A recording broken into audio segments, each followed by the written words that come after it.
Hi everyone, I'm Ty, a business and commercial banking graduate, and I joined the bank back in September 2025.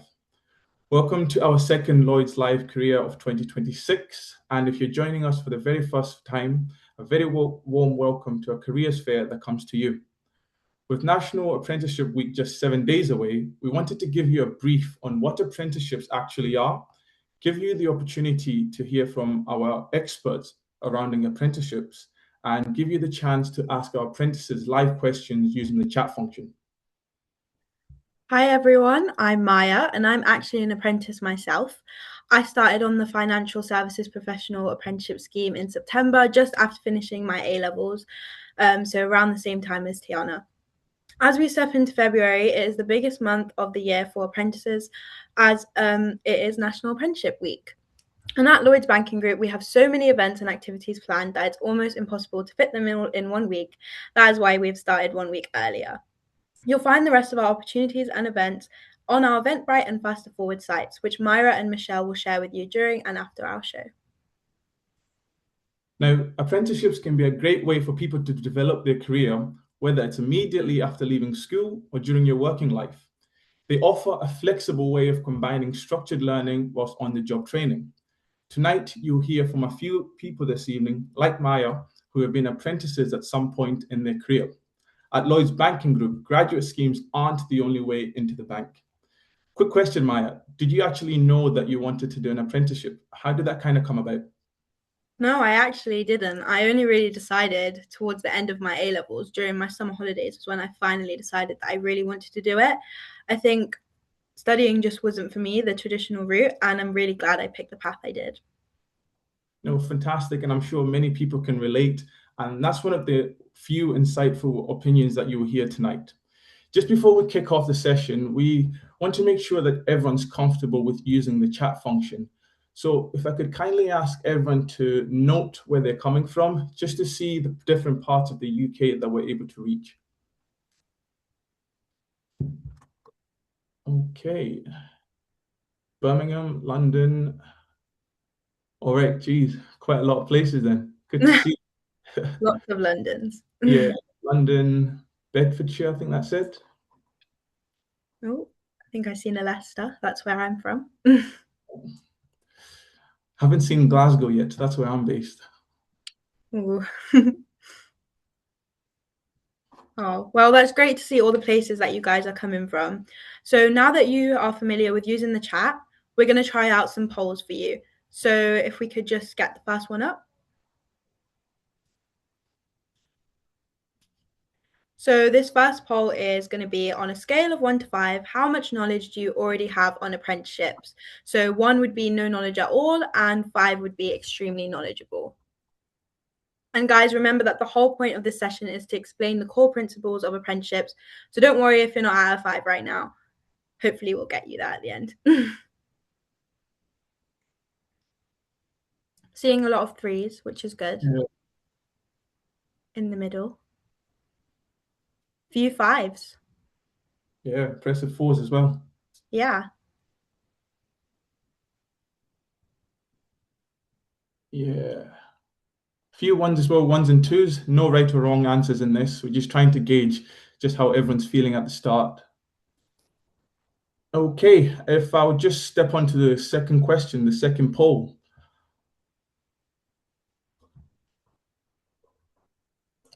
On a scale of 1 to 5, to what extent do you feel Lloyds Banking Group is your preferred choice of employer? 1, not confident at all, and 5, extremely confident. Just load that up.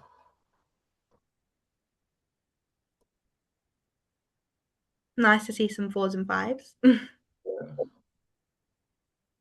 Quite a mixture as well, isn't there? Yeah, there is. Yeah. Definitely, again, no right or wrong answers, and we will circle back to these questions later on. Yeah, so our mix of scores is good because we're going to come back to see how these scores have changed based on the insights you're going to get from our wide guests and experts tonight. So because tonight's all about apprentices, it makes sense for our first guest to be Catherine Marshall, MBE. Catherine is a senior manager for apprentices here at Lloyds Banking Group, and is also the vice chair of Apprentice Ambassadors Networks, which is a collective of different employers who come together looking to enhance the apprenticeship experience. Now, Catherine, if I can start with you, am I right in saying that you yourself were an apprentice? Indeed, I was.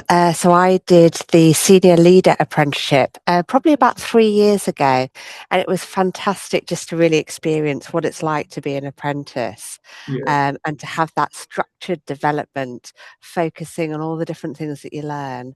I think it's absolutely true that your confidence really increases once you've completed an apprenticeship program. absolutely.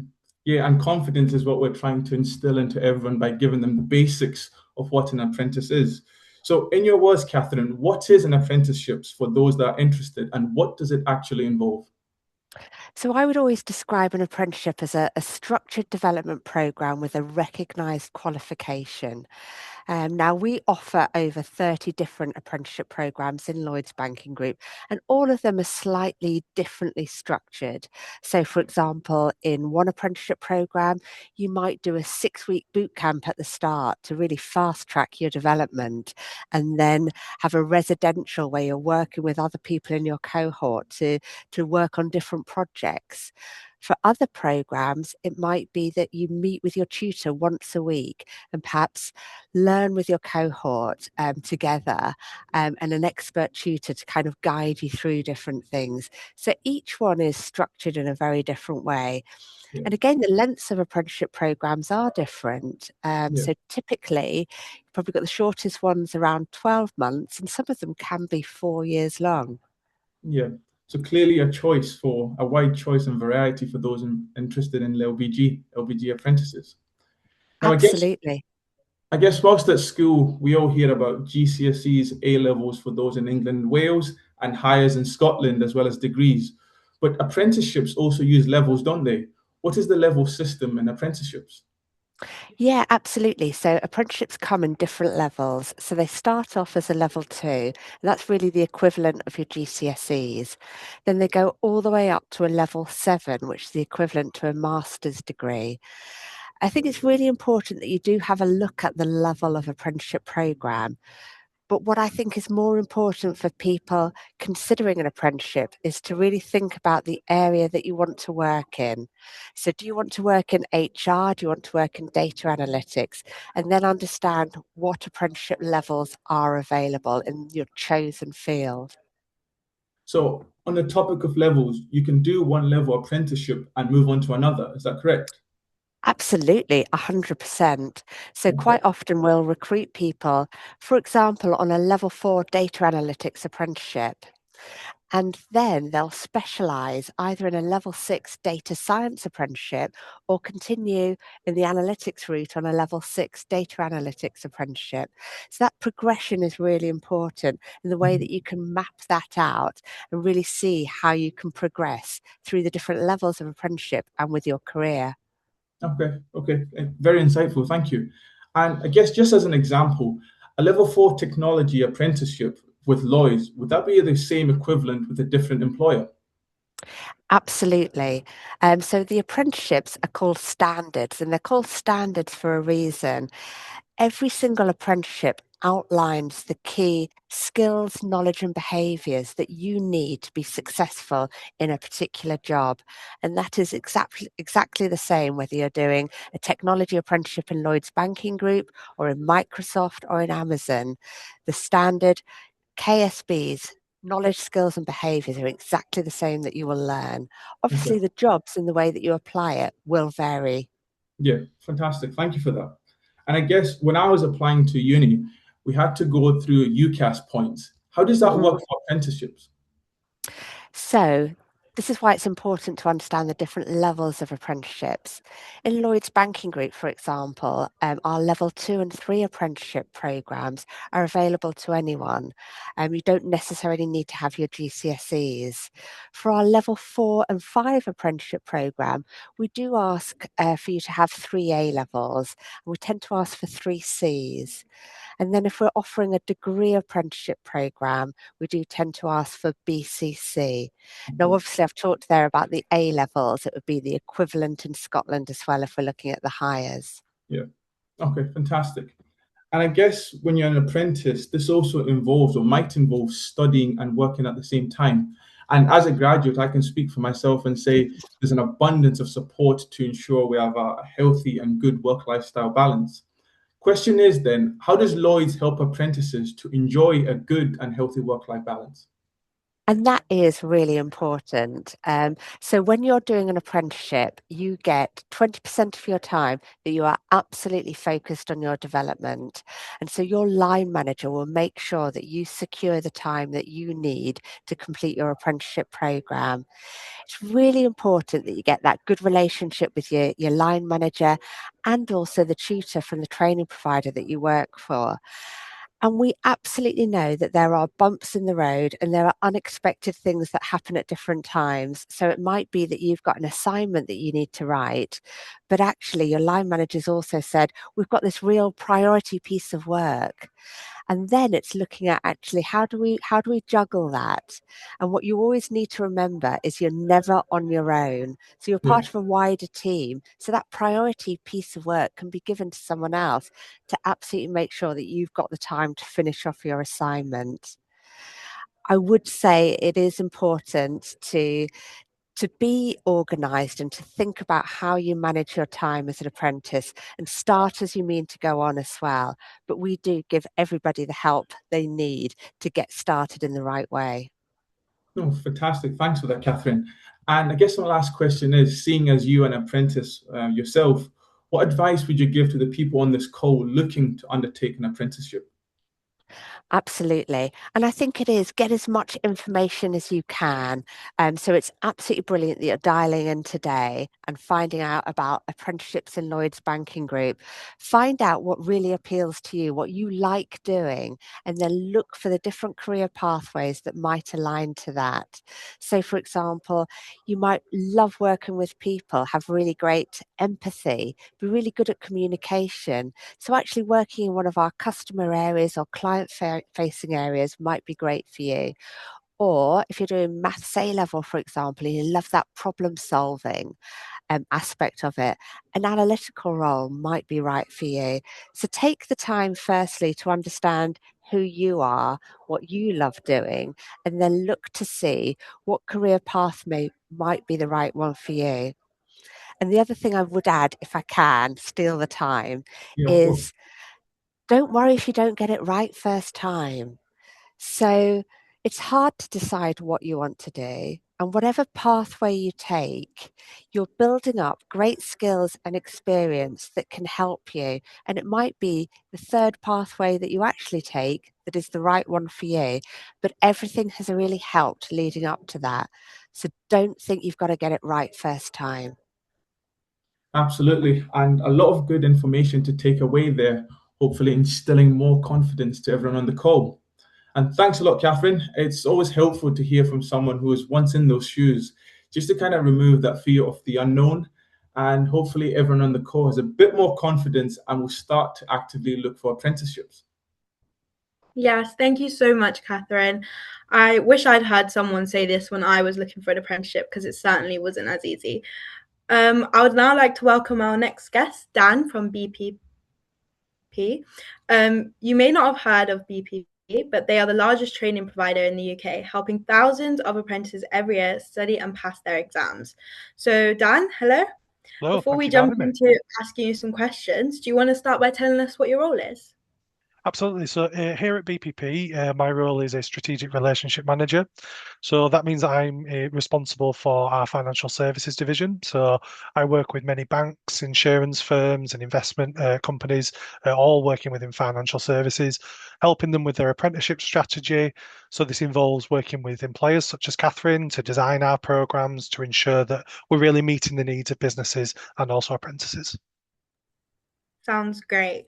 So I'm going to start by asking you some questions, if that's okay. Absolutely. Yeah, so first, I'd like to just ask, how does BPP support their apprentices, and what kind of things do they do to stop us feeling overwhelmed? Great question. So what we generally do is we work very closely with all of our employers. So there'll be lots of employer engagement that goes on that actually starts probably around about 12 months before we launch an apprenticeship scheme. So that could be us working with employers to understand what types of events we want to put on, how we structure our courses, because everything that we do is in mind of the apprentice at the end. We want to make sure that everyone really enjoys their journey whilst they're studying with us. In addition to that, once you get started on a program, on an apprenticeship program, you'll be provided with a coach. And that's kind of like your first point of contact who you'll deal with throughout the duration of your apprenticeship program. Here at BPP, we recruit industry experienced coaches. So, for example, myself, my first role in the organisation was a coach in financial services, because that was the background I worked in. So I got to work with many apprentices in customer service roles who were starting their career either in the branch or retail banking network. Outside of this, we have lots of support from a safeguarding perspective. So if at any point anyone feels overwhelmed or a little bit falling like they're falling behind or just need support, they can reach out to one of our counsellors. We're always on hand. We have a learning support team. So if anyone has dyslexia, dyspraxia, or any other support needs, absolutely tell us that on day one, because then we can provide you with the support that you might need whilst you're studying. We break all of our learning down into bite-sized chunks. So rather than throwing loads of content at you straight away, we're going to break it down and try and make it as easy to be able to understand, but also tailor it towards the level that you're at. Those are probably the main things that we do, but there are lots of support available. Yeah, that sounds really reassuring, and that sounds great.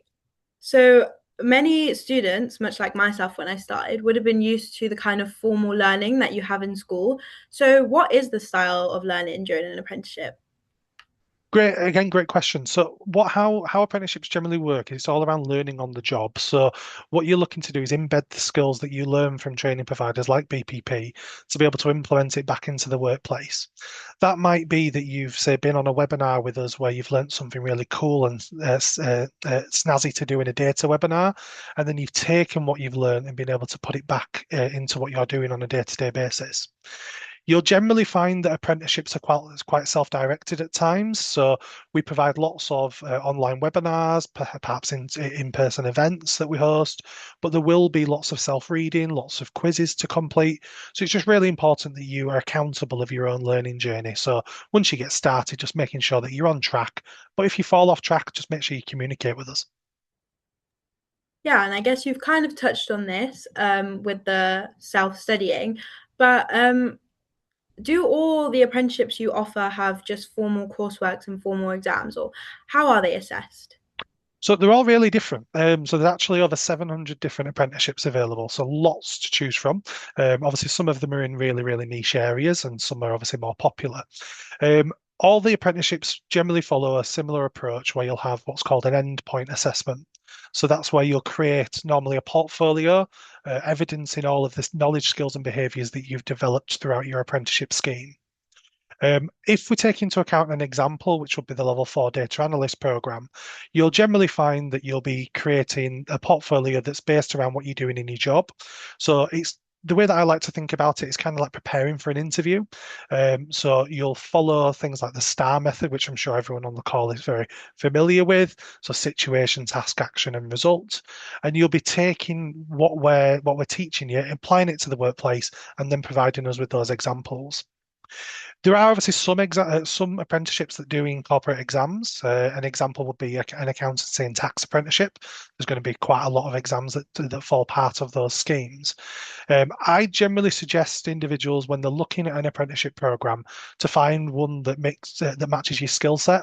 An example of myself, I hated exams in school, wasn't something that I particularly enjoyed to do. So I know an accountancy career probably wouldn't be something I would enjoy. That's why I went down sort of relationship management as a different type of route.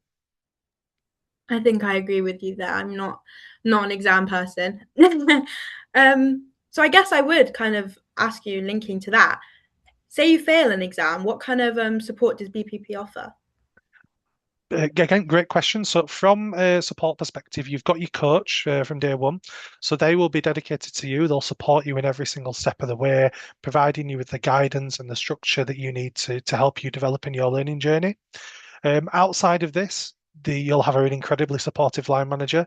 I know Lloyds Banking Group have some amazing line managers that support our apprentices. So again, lots of people to talk to. But failure is expected from time to time. It does happen. We all fail in life. So what you'll generally find on your apprenticeship portfolio is you'll have lots of attempts to refine and improve it with feedback that we'll provide on a regular basis. If it's an exam on one of the apprenticeships that includes one, you'll generally find that you've got up to 3 attempts at those exams. So again, we'll support you, help you through, and get you set up for a resit when you're ready to do so. Yeah, that sounds great. And I guess earning and learning does sound fantastic to most students, sounded fantastic to me. But what kind of time management tips do you have that you've seen from students that has really helped them succeed in their apprenticeship while still working? Definitely. So, I mean, I've worked with probably thousands of apprentices over the past 8 years here at BPP. My main bit of advice is communication, and you'll have probably felt that through some of my other answers. This is both with your coach, so making sure that they're up to date with what's going on, but also with your line manager. So communicate to everyone, let us know how you're feeling. If you need additional support and additional time to complete activities, the earlier that we all know about it, the more we can do about it. So don't suffer in silence. My next one would probably be to don't leave things to the last minute. We can all be very, very guilty of this, myself definitely included at times. But with your apprenticeship, you want to make sure that you're putting your all into it. So if you know that you've got an assignment, a piece of coursework, or an exam due in in 3 months' time, start preparing in advance. Don't leave it to a week before, because then you'll start to struggle. But again, make sure that you communicate as you are going on. The final bit would be utilizing technology that's available. And this can be as simple as utilizing your Outlook calendar. So once you get set up and you've got your work device, make sure you pop all of your key dates into your diary, make sure your line manager's aware where you're going to be, so you're on top of your learning journey from day one. Yeah, I think that's some great advice there. I might have to take some of these tips myself. And I think if we could just end on some advice that you would give to any of the aspiring apprentices on this call today. Absolutely. So enjoy the journey is the main thing that I'd say. So apprenticeships are a fantastic way to fast track your career. Take any opportunities that are presented to you whilst you're on program that might stretch you out of your comfort zone. For example, 5 years ago, presenting in scenarios like this really wouldn't have been something that I would have enjoyed, but I pushed myself, and it really has helped me with my career. When I started my career in banking a long time ago, these types of opportunities were not available. So just make sure that you embrace the journey and always ask for help when you need it. Oh, well, thank you so much, Dan, for all your insight. You've been wonderful. Now we're going to speak to some apprentices who have all joined Lloyds in some different ways. And I think it will be really great for you guys to all know that getting into an apprenticeship isn't just a one-way in. Definitely. There's not just one way into the bank. And tonight we actually have a former dentist with us. Safna, hi. Hi, Tana. Can you hear me? Yeah, all good. Yeah. So a lot of people feel that once they've chosen their career, that's it. In your example, once you're a dentist, people would think you would retire as a dentist. So can you tell us what made you jump from being a dentist to an apprentice? Yeah, sure. So yes, I was a dentist. I graduated as a dentist and worked in India for about 2 years. And then I moved to the UK and I continued in the dental field here as well. But at some point, I reached a stage where I wasn't enjoying what I was doing at all. And I believe no matter what job you do, there should be some level of personal satisfaction, right? And for me, that was completely missing. So then what a lot of people naturally what they ask me is, oh, then, well, why did you choose dentistry in the first place? And the honest answer to that question is, I was just 18 years old when I decided to go into dentistry, right? So I really didn't have any idea about what I like, or what I wanted my life to look like, what I wanted my career to be like, or anything. I've always been sort of academically good at school, so there was that automatic expectation / suggestions around me, like, oh, you're good at studies, why don't you try medicine? And I didn't have a clear alternative in mind, so I just went along with it. And academics, even in dentistry, was fine, but once I started getting deeper into the clinical side, I realized this isn't for me. And yeah, I was very, very unhappy with the work that I was doing. And then what I've learned over time is, obviously you change, right? With the years, with time, you change, your interests change, the people around you change, the world around you changes. Like there are so many careers out there today, especially in data, tech, and AI, that I've never even heard of when I was 18. And once I realized that, and once I found something that genuinely excites me now, I thought, why not? Why not go after it? Like, what's stopping me? Why not chase it? And apprenticeships were the perfect path for me, because now, instead of starting from scratch with another university degree, with an apprenticeship, I can learn, earn, gain experience, get a qualification. So that made the perfect sense to me. So yeah, to anybody listening, I would say it's never ever too late to change your direction. It's not easy, but at the end of the day, it's your life, So choose what truly fulfills you, and I can assure you that it'll be worth it at the end. So yeah. Yeah, and you mentioned that it's not always easy. I mean, never mind switching job, but sector. A new job is always daunting. So how did you prepare for your new start as an apprentice here at Lloyds? Yeah. So obviously, I did a lot of preparation during the application and assessment stages. Like I spent a lot of time understanding about Lloyds as an organization, the culture, prepped well for interviews and all that. But once I actually got the job offer, and then obviously before starting, I didn't put too much pressure on myself doing lots of extra studying or anything like that. I think if anything, I just allowed myself to rest a little bit and then sleep peacefully, because we all go through that, job hunting stage where you're just like crazily applying and you're just tired. But yeah, what I did focus on instead was like my mindset, I would say. So I came in open from day one, like open to learning, ready to ask questions, and accepting that I wouldn't know everything and that I'm not expected to know everything.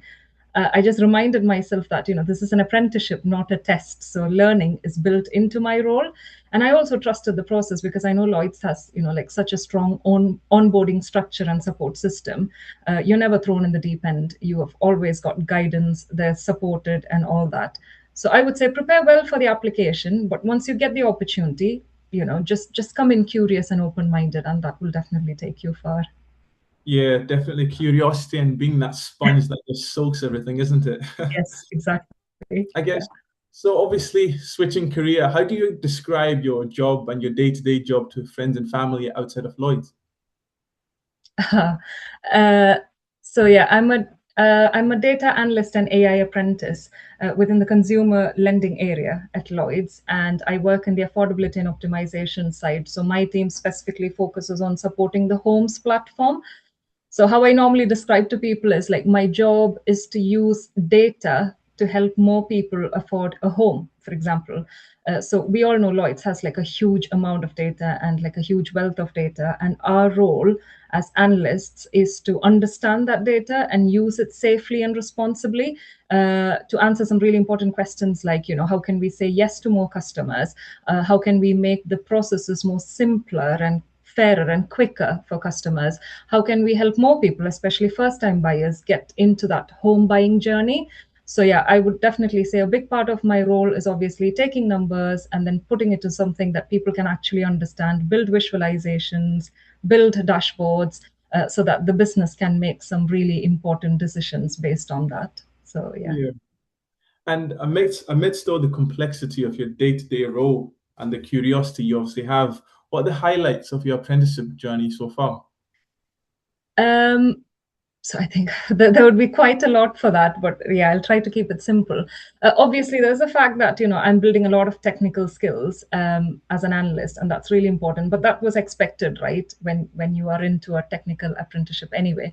But one of the biggest, and I think the most unexpected highlights for me has been the opportunities that I have outside of my day-to-day role, like especially around building my confidence and soft skills. Like within just a few months of now joining Lloyds, I have volunteered at events like Skills Fest, for example. That's what I just did over the weekend. Like, I spoke to and supported lots of young people, helped them with their workshops. I've taken part in a podcast within my team. I do presentations within my team. I'm actively networking. I'm a part of the Women Connected community, and now I'm looking into signing up as a STEM ambassador as well. So, and all of that has just happened in like less than 5 months, and that amazes me. So, yeah, and what's really important for me to say here is as well, I have never ever been like a naturally confident person, right? I am always nervous and anxious about like public speaking, presenting, putting myself out there. And to be honest, I am still nervous and anxious, and that hasn't magically disappeared.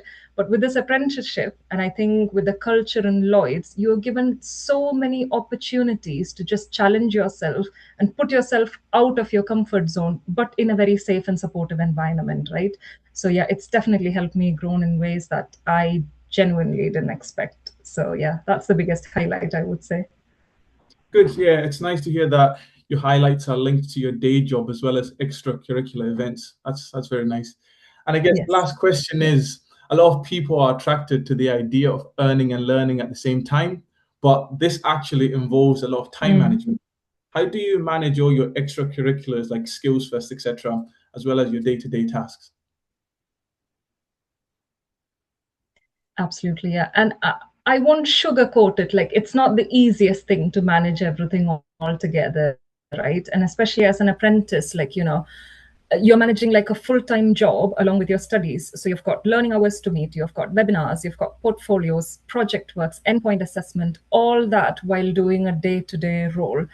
But what really helps me is like sort of structure my days. So I definitely plan my days in advance. I block time in my calendar for learning or for my work, all that. And I break like big tasks into small, manageable, bite-sized tasks. So that's easy for me to manage.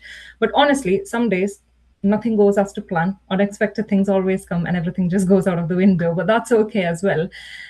But yeah, something I wanted to highlight here is that is the support system that I have around me. So I've been incredibly lucky. I've got a very, very, very supportive team and line managers.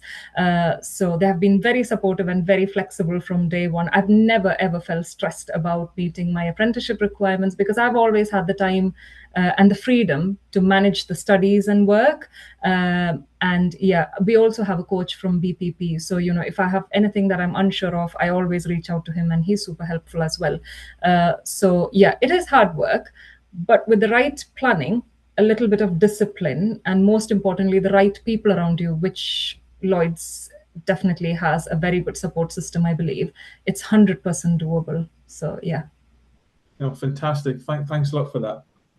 Thank you. Thank you so much, Safna. Thank you.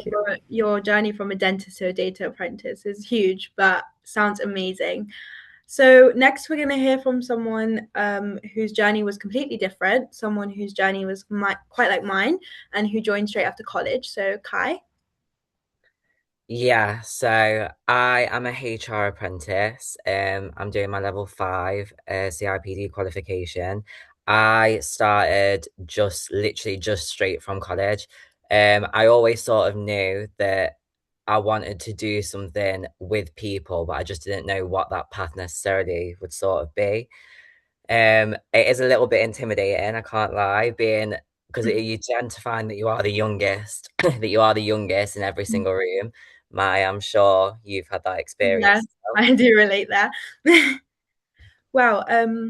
So what was your inspiration for actually deciding to take up an apprenticeship then? I know you briefly touched on it, but Yeah, well, it's actually a bit of a funny story. So about a year and a bit ago, I was obviously looking at what I was going to do after my A-levels, what I was going to do after college. So I'd applied to uni, and then at our college, we had an apprenticeship coach. And that apprenticeship coach told me that the likelihood of getting a degree apprenticeship or an apprenticeship with a big company was slim to none. Because he'd said that to me, it like did something in my brains. Then I applied to every single company I could think of. I applied to every single position I could think of. And at the end of it, there's 1,300 people in my year, and they held 13 offers across the group. I held 5 of them. So I wow. ended up holding the most. So it was that motivated me to go for the apprenticeship. But in terms of a career move, I always knew I wanted to do something with people, and Lloyd's culture and values, as well as the program, appealed to me the most. So that was definitely a big motivation too. Wow, that sounds amazing. And in your day-to-day role now, what does that involve? So I'm actually part of the organisation and capability team, and what that means is we are responsible for the training and the upskill of the whole organisation. So ensuring that everyone knows how to do their day-to-day role. Currently, I'm working on a piece for the mandatory training and how we can bring a younger perspective to that to make it more engaging. But beyond my actual role, I've also been involved in projects across HR. So I have been selected as an assessor for the Next Gen Talent for next year's round of apprentices. I've also worked with colleague insights. I've worked with diversity and inclusion. It's really encouraged here that you sort of take any opportunity that comes to you. And most recently, I was selected as chair of the Next Gen Talent Committee Board. So that is the... Look at you, you've been busy. And how does your career now compare to what you thought it would look like when you were in school? Because obviously you did say that you were thinking of uni. So ever since I was younger, I was dead set on uni, and that is all I wanted to do. I didn't necessarily know exactly what I was going to do at uni, but I always knew that I wanted to go to uni. And then obviously as I've got older and I started looking into careers and the degree, it just made more sense for me to take this route because I was going to go to uni to do a management or business management degree. And when I looked at the outcomes of that, it would probably have landed me in a similar position, if not a lesser position, to what this apprenticeship has done. Because this apprenticeship, you're learning on the job, you're getting work experience. Then when everyone else graduates, you've got 3 years against them, as well as a qualification, and you've got the work experience. So you actually sort of can bring that into role. So when it comes to promotions or, going to find another job or whatever, you've got that behind you. Mm-hmm. Yeah, no, that is a really, really good point. And I guess my last question to you is, being someone who's just come out from college, how do you manage your life outside with studying, with work? How do you manage your time? So I actually relocated from Nottingham to Leeds on my own. So I've got my own flat now. So in terms of time management, it's sort of been my main priority is trying to also remember the fact that I am 19 and trying to still have those experiences. I have got friends here, and obviously they're all in uni, and that is one of the biggest drawing factors for people in uni is the social side. But I think it is definitely worth mentioning that you can still have that while doing an apprenticeship. So how I tend to balance it is like I will also sort of schedule out my day. I always sort of commit myself just enough to the point where I feel busy and I feel complete, but never too much to the point where it feels like, oh no, like what have I said? What have I done? What have I agreed to? So I always try and sort of remember the reward in my work while also remembering the reward in having that social life, seeing my friends and doing things that I actually enjoy. And I feel like that is the most important thing about as you progress in your career. And with an apprenticeship like this, you just always need to remember what is the end goal. You don't want to burn yourself out too early in your career. You want to get to that end point, and you also want to enjoy your life while everything else is going on. Yeah, no, 100%. And thank you so much for all your amazing advice today, Kai. Thank and you. good luck in the rest of your career. Thank you. Thanks a lot. And finally, we have Sam. How are you getting on, Sam? Yeah, not bad myself. How are you, Ty? All right? Yeah, doing well, thanks. So you did a software engineering apprenticeships, but with a slight twist. You actually had a place in uni, didn't you? I did, yes. Yeah. So I guess first question for you is, when you deferred uni, did you expect to end up doing an apprenticeship, or did that kind of come later? So to be brutally honest with you, Ty, absolutely not. I had no clue. At the time when I was applying for university in sixth form, I was actually managing restaurants at McDonald's at the same time. And weirdly for me, that taught me how I learn best. I'm a hands-on person. If you put something in front of me, let me try it, let me break it, let me see it working, and it clicks massively. Uni always felt like a bit like school. Read a lot of theory, rewrite that theory in an exam, and then hope for the best. Right, that just doesn't work for me. So when I finally came across apprenticeships, it was like, wait, hold on, you're telling me I can learn by doing, get paid, get real experience, and get the qualification? It sounded a bit like cheating the system, really, but in a good way. So honestly, if someone had explained apprenticeships to me earlier, I might have applied sooner and saved myself a few McFlurries worth of stress. Yeah, understandable. And I guess you kind of figured out that an apprenticeship was right for you simply because you wanted that hands-on approach. So I guess next question is, did you know the area you wanted to work in? So I had a bit of an inkling. So I was going to go to the University of Sheffield to study electronics and electrical engineering. I kind of wanted to do some sort of engineering. I know that I like solving problems and doing that kind of stuff, but I didn't really know what I was doing. I kind of just picked the course because it was the one that I could do in a nice city. So I didn't start with a job title when I was looking for apprenticeships. I started with what I enjoy. I love problem solving. I like building things. I like fixing things. I like making them run smoother. So that naturally, kind of after some research leans towards technology. I also looked at the kind of day-to-day work, not just a qualification. A job can sound amazing in theory, but it's what you do at 9:70 a.m. on a random Tuesday that actually matters. So Yeah. I went for something where I knew I'd consistently learn, I'd consistently and constantly improve, and I would never be bored.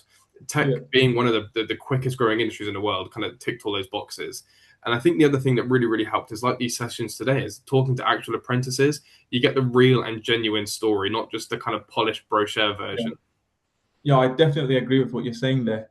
I guess as a software engineering apprentice, how does your work compare to what you would have imagined yourself doing had you gone to uni?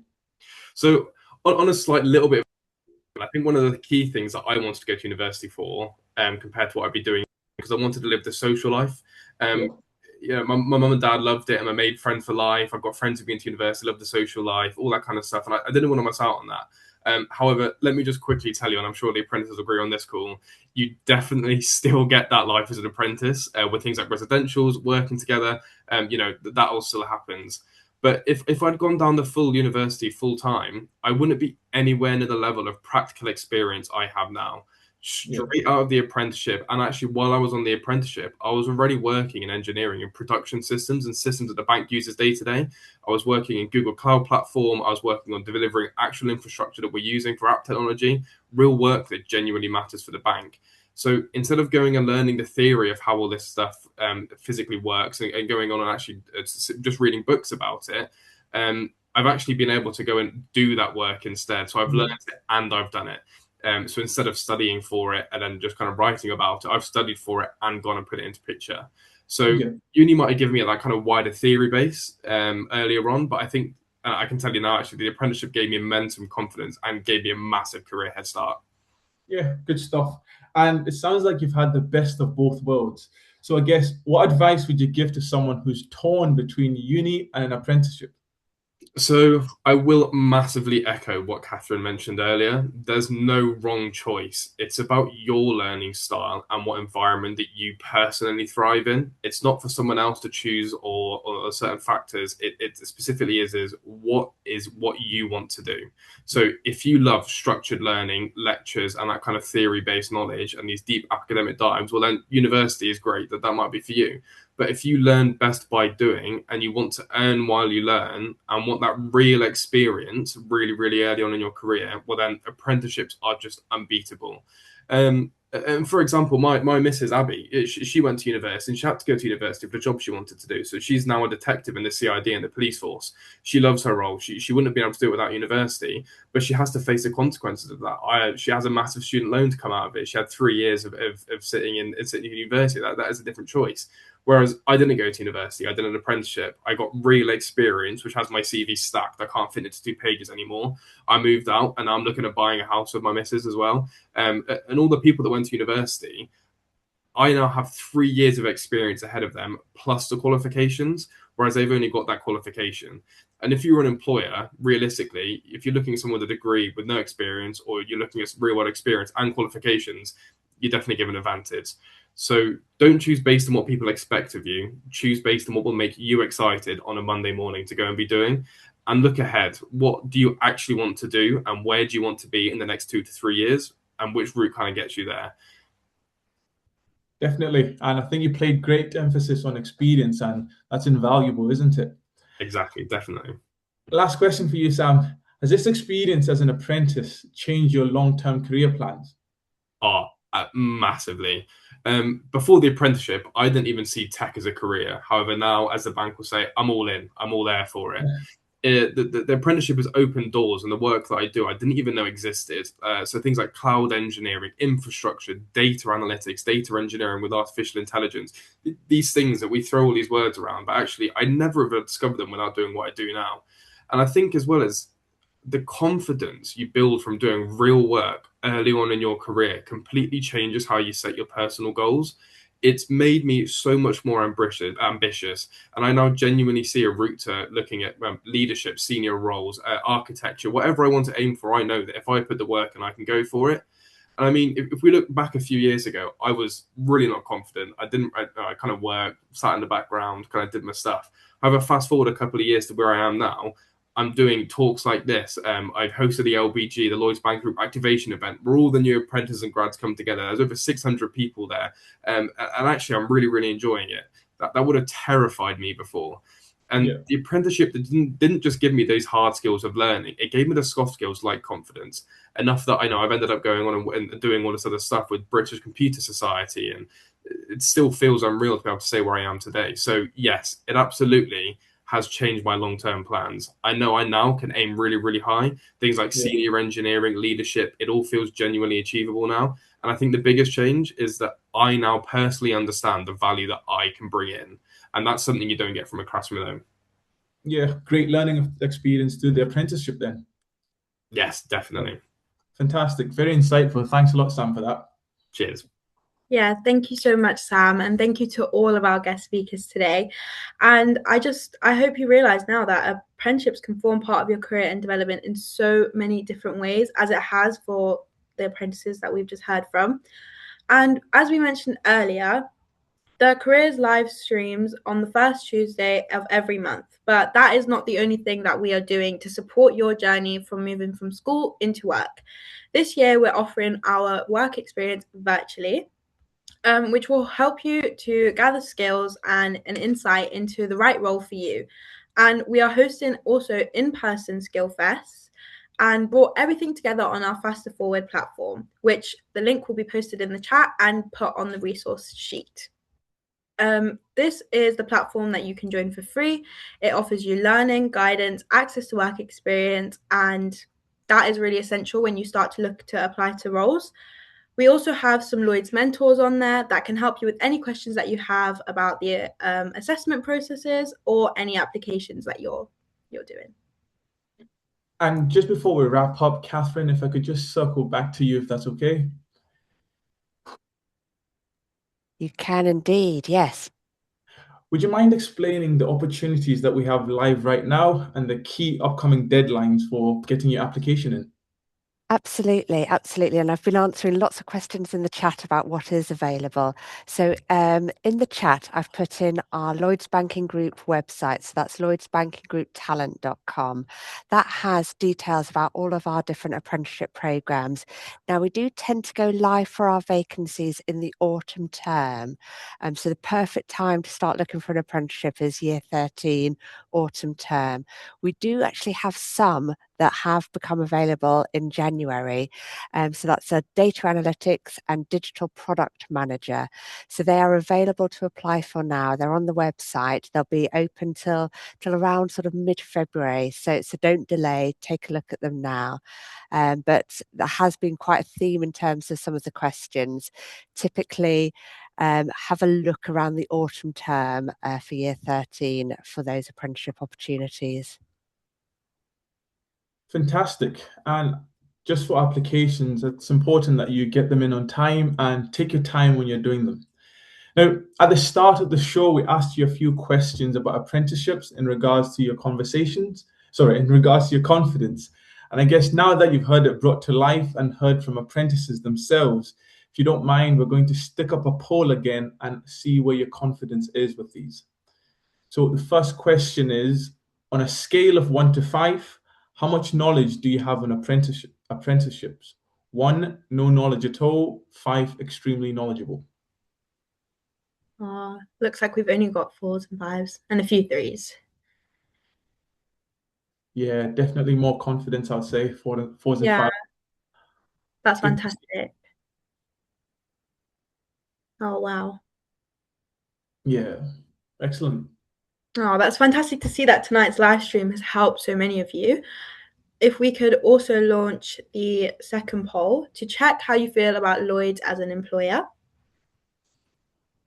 So that will be on a scale of 1 to 5, what extent do you feel that Lloyds Banking Group is your preferred choice of employer? So 1 being not confident at all and 5 extremely confident.